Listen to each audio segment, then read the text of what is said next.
உறவுகள் அனைவருக்கும் வணக்கம். அஸ்ஸலாமு அலைக்கும். இன்றும் உங்களுக்கு ஒரு புதிய தகவலோடு வந்திருக்கிறேன். இலங்கை கிரிக்கெட் வாரியம் மிகப்பெரிய அழுத்தத்துக்கு மத்தியில் இருக்கிறது. எதிர்வரும் 2020 உலகக்கிண்ண போட்டிகள் நடைபெற இருக்கும் இந்த சூழலில் இலங்கை கிரிக்கெட் அணி சொந்த மண்ணிலே தோல்விகளை சந்தித்து கொண்டிருக்கிறது. 2026ஆம் ஆண்டு தனது முதலாவது T20 போட்டியிலே பாகிஸ்தானுடைய படுந்தோல்விக்கு பின் இலங்கை கிரிக்கெட் அணி இப்போது இந்த 2026ஆம் ஆண்டு நடைபெற இருக்கின்ற 2020 போட்டிகளில் சூப்பர் 8க்கு செல்லுமா அப்படிங்கிற ஒரு கேள்வியோடு இப்போது பல ரசிகர்கள் கேள்விகள் எழுப்பி கொண்டிருக்கிறாங்க. 2023ஆம் ஆண்டு 2024ஆம் ஆண்டு ஓரளவு இலங்கை அணிக்கு ஒரு சிறந்த ஆண்டாக இருந்தாலும் 2025 நடுப்பகுதிக்கு பின்னதாக இலங்கை அணி மிக மோசமான தோல்விகளை சந்தித்து வருவதால் இலங்கை கிரிக்கெட்டுக்குள் இப்பொழுது பல பிரச்சனைகள் வந்து கொண்டிருக்கின்றன. இதனை தீர்க்கும் முகமாக ஒரு துடுப்பாட்ட பயிற்றுவிப்பாளரை புதிய ஒருவரை இப்போது இனம் கண்டு அவரை நியமித்துள்ளது இலங்கை கிரிக்கெட் வாரியம். இந்திய அணியுடைய முன்னாள் வீரர் விக்ரம் ரத்தோரை இப்போது இலங்கை அணி கொண்டு வந்திருக்கிறார்கள். இவர் 1996ஆம் ஆண்டு முதல் 97ஆம் ஆண்டு வரை இந்திய கிரிக்கெட் அணிக்காக 7 டெஸ்ட் போட்டிகள் 6 ஒருநாள் போட்டிகளை விளையாடிய ஒரு வீரர். இந்தியாவில் கழகமட்டிக போட்டிகள் நடைபெறுகின்ற போது 146 முதல் தர போட்டிகளில் 11,471 ஓட்டங்கள் 73 ஓட்டங்களை குவித்திருக்கிற ஒரு வீரர் ஆவார்.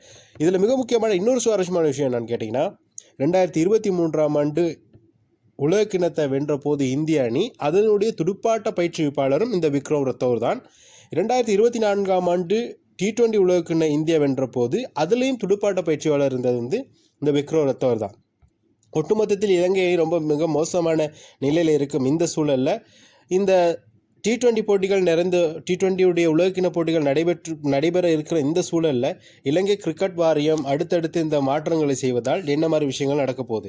மிக முக்கியமாக இலங்கை கிரிக்கெட் அணியுடைய முன்னாள் அணி தலைவர் சனாத் ஜெயசூரிய இப்போது இலங்கையினுடைய பயிற்சிப்பாளராக நீடித்து கொண்டிருக்கிறார். அவர் எதிர்வரும் காலங்களில் உலகக்கிண்ண போட்டிகள் பின்னதாக இலங்கை அணியிலிருந்து முழுமையாக நான் பயிற்சிகளிலிருந்து விடைபெறப் போகிறேன், பயிற்சிப்பாளர் பதவியிலிருந்து நான் விடைபெறப் போகிற சந்தர்ப்பம் வந்துவிட்டது என்பதைப் போல பல்வேறு கருத்துக்களை கூறிக்கொண்டிருக்கிறார். ஆனால் இலங்கை அணி ஒருவேளை இந்த 2020 போட்டிகளில் ஒழுங்கான முறையில் விளையாடாவிட்டால் துடுப்பாட்ட வீரர்களுடைய பலவீனம் தான் காரணம் என்பது மிக முக்கியமான ஒரு விஷயம். ஏனென்றால் துடுப்பாட்ட வீரர்களுடைய போதிய அளவு சரியான ஒரு கம்யூனிகேஷன் இல்லாதது போல் தெரிகிறது. இவர்களுக்கிடையில் ஒரு சரியான ஒரு கம்யூனிகேஷன் இல்லாததன் காரணமாக தான் இலங்கை அணி பல்வேறு இடங்களில் சறுக்கல்களை சந்தித்து கொண்டிருக்கிறது.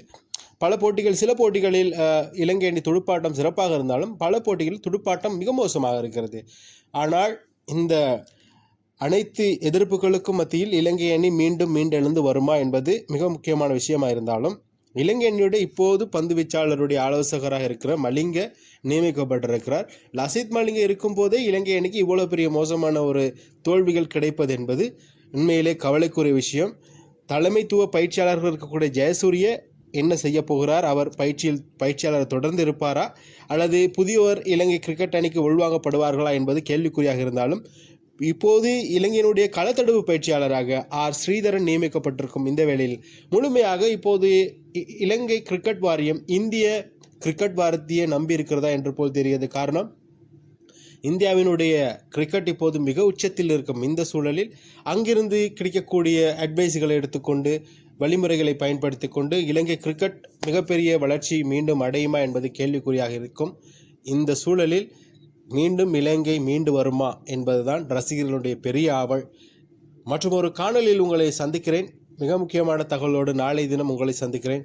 சேனலை சப்ஸ்கிரைப் பண்ணுங்கள், லைக் பண்ணுங்கள், கமெண்ட் பண்ணுங்கள். வணக்கம், நன்றி.